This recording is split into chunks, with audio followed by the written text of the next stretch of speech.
Dnešnému dňu nahral Arsenal pre Anglicko 15,6% zo všetkých bodov do koeficientu, Liverpool 12,4%, Aston Villa 12%, takže je to, že plus minus vyrovnané, ale teda uznávame, že Arsenal ich zatiaľ nahral najviac.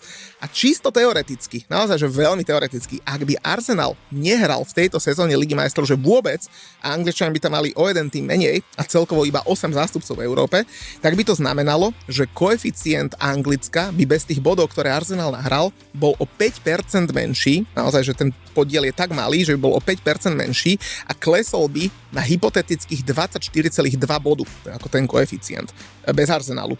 Čo by stále bolo asi s 20% náskokom, to je asi 4,5 bodový náskok, pred druhým Španielskom a tretím Nemeckom, lebo to tretie Nemecko je momentálne pod čiarou, prvé dve mužstva podľa nahraných bodov do koeficientu, budú mať to 5. mužstvo.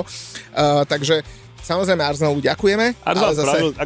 vieme, že doručil jak poštár, no, tak Arsenal premenil penáltu ako Gyökeres, no, tak proste áno, ďakujeme, vďaka tej výhre to bolo, tak to musíme dovať, že vďaka tej výhre to bolo už 100% isté a už sa môže aktuálne počítať čiara 5. Áno,